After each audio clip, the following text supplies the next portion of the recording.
గత పాలకులు నేటి పాలకులపై తెలంగాణ జాగృతి వ్యవస్థాపక అధ్యక్షురాలు ఎమ్మెల్సీ కవిత విమర్శలు చేశారు. నాగర్ కర్నూలు జిల్లా బిజినేపల్లి మండలంలోని PRLI ప్రాజెక్టును సందర్శించిన అనంతరం నాగర్ కర్నూలులో మీడియాతో మాట్లాడారు.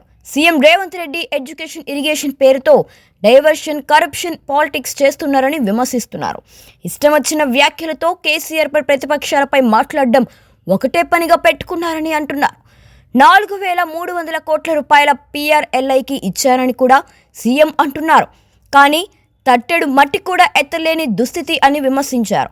నారాయణపేట కొడంగల్ స్కీమ్కి చెరో 1000 కోట్లు మెగా కృష్ణారెడ్డికి, పొంగులేటి శ్రీనివాస్ రెడ్డికి అడ్వాన్స్ ఇచ్చిన ఘనత రేవంత్ రెడ్డిదని విమర్శించారు.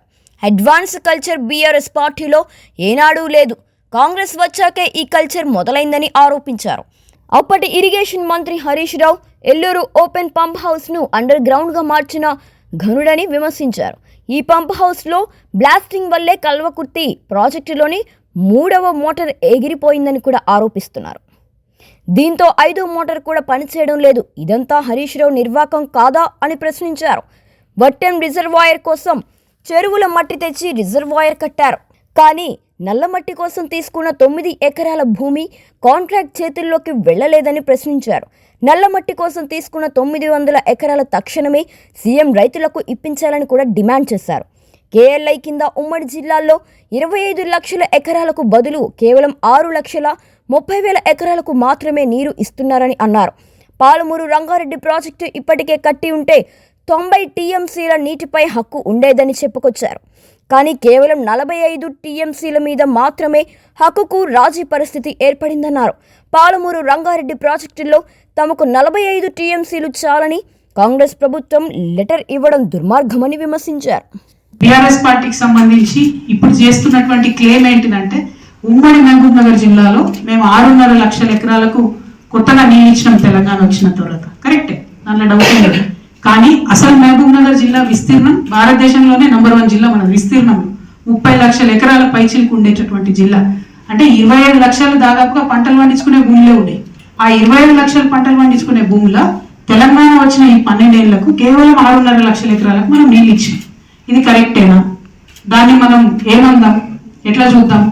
ఇంకొకటి, ఈ ప్రాజెక్టులు ఫినిష్ చేయకపోవడం వల్ల జరిగిన పెద్ద నష్టం ఏంటిది?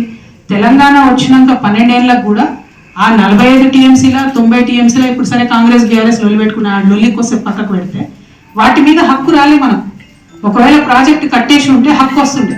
ఇవాళ ఆంధ్రాలో లోకేష్ గారు కావచ్చు, చంద్రబాబు నాయుడు గారు కావచ్చు ఏమంటారు, ఈ ఉట్టిగా వరద నీళ్ళు వస్తున్నాయి భయ్, మేము వరద నీళ్ళకి ప్రాజెక్టులు కట్టుకుంటామని చెప్తున్నారు. వాళ్ళు కట్టుకోవడంలో వాళ్ళ తెలివితేటలు ఏంటిది?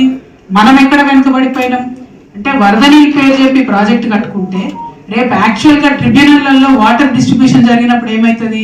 ఆల్రెడీ కట్టేసుకున్నారు కదా వీళ్ళు, 100 TMCల ప్రాజెక్టు కట్టుకున్నారు కాబట్టి 100 TMCలు వీళ్ళకి ఇచ్చేద్దామంట. సో అట్లా ఇక్కడ పాలమూరు రంగారెడ్డి అనేటటువంటిది కట్టేసి ఉంటే ఇప్పటికే మనకు 90 TMC హక్కు మొత్తంగా వస్తుంది. ఇప్పుడు అది జరగలేదు. కాంగ్రెస్ ఏం చేసింది? ఆ ఉన్న 19 కూడా ఓడగొట్టి 45 TMCలు చాలని వాళ్ళు ఉత్తరం రాశారు. అంటే అసలు వాడుకోవాల్సిన 550 TMCలో ఏం వాడుకుంటున్నాం? కరెక్ట్ వాడకమే లేదు. లేని దాంట్లో ఇంకా 45 TMC వీళ్ళు ఓడగొట్టేసింది.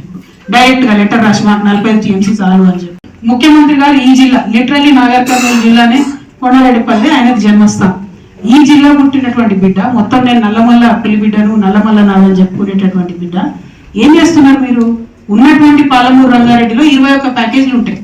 18 ప్యాకేజీలు పని మొదలైంది. ఆ పాలమూరు రంగారెడ్డిలో 3 ప్యాకేజీలు తీసి పడేశారు. అంటే రంగారెడ్డి ఎగిరిపోయింది, వికారాబాద్ ఎగిరిపోయింది. డిండికి ఇవ్వాల్సినటువంటి నీళ్ళు ఇంతవరకు ఒక సుక్క కూడా ఇవ్వలేదు. ఏంది 10 ఏళ్లలో 10 సార్లు సర్వే చేసిరు. 8-9 కోట్లు డిండి ప్రాజెక్టుకు సోర్స్ ఎక్కడి నుంచి తీసుకోవాలి, ఏ పాయింట్ నుండి వాటర్ తీసుకోవాలి అన్న పాయింట్ మీద 10 సర్వేలు జరిగినాయి. చేసినటువంటి కన్సల్టెంట్కు 10 కోట్లు ఇచ్చారు. కానీ కనీసం చుక్క నీరు కూడా మనం ఇవ్వలేని పరిస్థితి. ఇక ఈ పాలమూరు రంగారెడ్డి 21 ప్యాకేజీలలో 3 ప్యాకేజీలు రంగారెడ్డి వికారాబాద్ విడిచిపెట్టినాం. 18 ప్యాకేజీలు పని జరగాలి. ఈ 18 ప్యాకేజీలలో రేవంత్ రెడ్డి గారు ఏం చేశారు? మళ్ళా ఈ నారాయణపేట కొడంగల్ అని చెప్పి కొత్త స్కీమ్ పెట్టి దానికి ఇంటేక్ పాయింట్ ఎక్కడ పెట్టుకున్నాడు? ఆయన భీమాలో పెట్టుకున్నాడు. మేము ఇప్పటికి కూడా డిమాండ్ చేస్తున్నాం.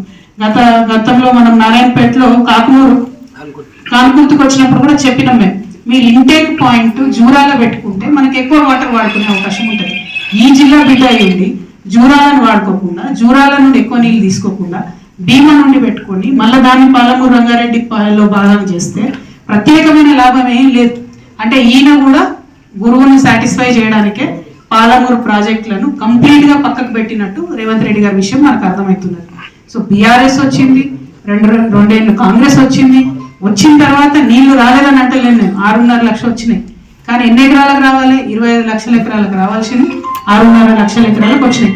ఆడికే మన పాలమూరు బిడ్డలు మంచోళ్ళు కాబట్టి అంతకుముందు ఆ మాత్రం కూడా నీళ్లు చూడలేదు కాబట్టి 14లో 13 సీట్లు గెలిపించింది. 13 సీట్లు గెలిపిస్తే మనం చేసింది ఏంటి? వట్టెం రిజర్వాయర్ కట్టి, మీరు బాగా తీసుకోవాలి, బాగా నోట్ చేయాలి.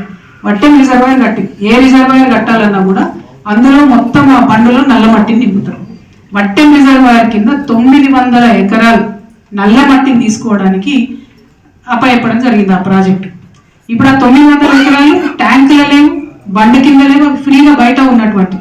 అయితే ఆ నల్ల మట్టిని వాడలేదు. వట్టెం రిజర్వాయర్లో రిపోర్టర్స్ అందరికి కూడా తెలుసు, ప్రజలందరికీ కూడా తెలుసు, చెరువులకి వెళ్ళి మట్టిని తీసుకొచ్చి ఆ రిజర్వాయర్ కట్టలో పోసుకున్నారు. మరి 900 ఎకరాలు ఏమైనాయి? ఇలా 900 ఎకరాలు నేను డైరెక్ట్ అలిగేషన్ చేస్తున్నా. కాంట్రాక్టర్ల చేతిలో రైతుల దగ్గర నుంచి తీసుకొని ఇచ్చిన 900 ఎకరాలు ఇలా ఉన్నాయి. ఆ కాంట్రాక్టర్లు తోటలు పెట్టుకొని సామ్రాజ్యాలు చేసుకొని గేట్లు పెట్టుకొని కూర్చున్నారు. బీఆర్ఎస్ లో బాగా అన్యాయం జరిగింది, అవినీతి జరిగింది అంటారు కదా. మీకు దమ్ముంటే, ముఖ్యమంత్రి గారికి దమ్ముంటే ఆయన ఈ 900 ఎకరాలు రైతులకు తిరిగి ఇచ్చారు. మీరు కాంపన్సేషన్ ఇచ్చిందంటే 1 లక్ష, 3 లక్షలు, 2 లక్షలు ఇచ్చి తీసుకున్నారు. ఆ 900 ఎకరాలు కేవలం నల్ల మట్టి కొట్టుకోవడానికి ఇచ్చారు. వట్టంకి ఇచ్చేసేయండి రైతులకు. ఎందుకు ఇయ్యారు? మీరు తీసుకున్నటువంటి ఆ డబ్బులు కావాలనుకోండి, ఏదైనా అనుకోండి, మాఫ్ చేయండి. ఫ్రీగా 900 ఎకరాలు రైతులకి ఇవ్వాలని నేను డిమాండ్ చేస్తా ఉన్నాను. ఇక నేను ఇక్కడికి వస్తున్నా అంటే చాలా మంది మెసేజ్ పెట్టారు, చాలా మంది జరిగినటువంటి ఆగడాలు అన్యాయాల మీద మెసేజ్ పెట్టారు. కానీ అవి మాట్లాడుకుంటూ పోతే పర్సనల్ అవుతున్నాయి తప్పితే అందులో ప్రజలకు వరకు వచ్చేది లేదు.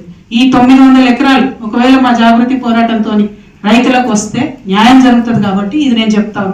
బాజాప్తా ఈ కాంట్రాక్టర్ల చేతిలో ఉన్నాయి. రిజర్వాయర్కి వాడలేదు, వాళ్ళకెళ్ళి ఒక తట్ట మట్టి కూడా ఎత్తలేదు, మొత్తం చెర్లకెళ్ళి మట్టి ఎత్తుకొచ్చుకొని ఆ కట్ట కట్టారు.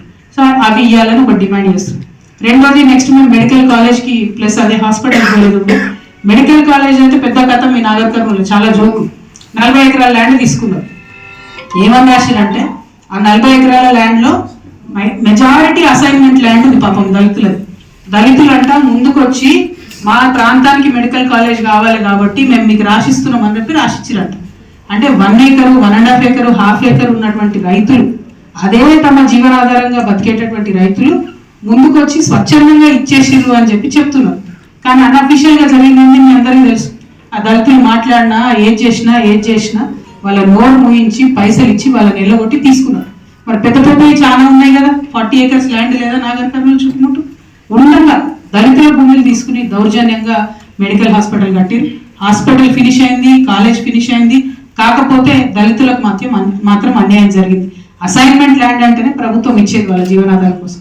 దాన్ని కూడా లాక్కున్నా ఏమాత్రం అవకాశం ఉన్నా కలెక్టర్ గారు దానిలో రివ్యూ చేయాలి. ఆ దళితులు ఎవరైతే అన్యాయం అయిపోయినారో వాళ్లకు భూమి ఇచ్చేటటువంటి ప్రయత్నం చేయాలని చెప్పి నేను డిమాండ్ చేస్తాను.